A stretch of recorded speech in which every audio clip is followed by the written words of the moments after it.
النهاردة هنتكلم عن وهم القلق وازاي تفك التعليقة دي وتعيش بقلب حديد.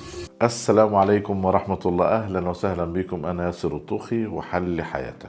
سؤال لي قبل حضراتكم، لو الأسعار غليت نعمل ايه؟ لو الشغل مشوني منه هروح فين؟ طب لو العيال تعبت هنصرف منين؟ السلسلة دي من اللو هي اللي بتخلينا نصحى الصبح شايلين جبل فوق كتافنا. احنا بنعيش 90% من حياتنا في بكرة اللي هو اصلا مش موجود. بنضيع النهاردة اللي هو الكنز الوحيد اللي في ايدينا. النهاردة هنتكلم عن وهم القلق وازاي تفك التعليقة دي وتعيش بقلب حديد.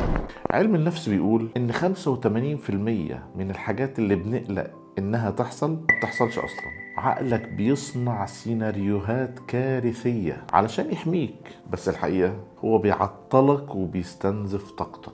لكن في الروحانيات عندنا مصل جبار اسمه اليقين. ربنا بيقول في القرآن الكريم: الشيطان يعدكم الفقر. والشيطان هنا بقى وظيفته يخوفك من بكرة عشان تعيش النهاردة مهموم ومكسور. اعمال العقل هنا انك تسأل نفسك: هو مين اللي شالني السنين اللي فاتت دي كلها؟ هو نفس الإله اللي هيشيلك بكرة. القلق مش بيمنع مصايب بكرة، ده بس بيسرق منك راحة النهاردة. تعالوا أحكي لكم قصة أغرب من الخيال عن الصحابي الجليل عوف بن مالك. ابنه وقع في الأسر عند الأعداء، فجاء عوف للنبي صلى الله عليه وسلم وهو منهار قلق، ومستقبله ومستقبل ابنه ضاع في نظره. النبي صلى الله عليه وسلم ما قالوش روح حارب، قال له جملة واحدة بس: أكثر من قول لا حول ولا قوة إلا بالله. سيدنا عوف رجع البيت وبدأ هو وزوجته يرددوها بيقين. فجأة ابنه خبط على الباب، مش بس رجع، ده هرب من الأسر وجاب معاه غنم كتير جدا من غنائم الأعداء. القصة دي بتقولك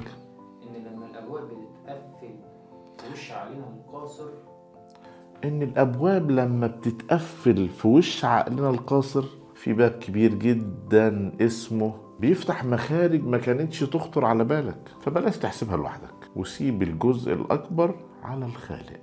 يا صاحبي، انت لو قعدت تقلق ان السقف يقع عليك، مش هيمنع السقف لو قدر يقع، بس هيخليك تعيش طول عمرك رقبتك بتوجعك وانت باصص لفوق.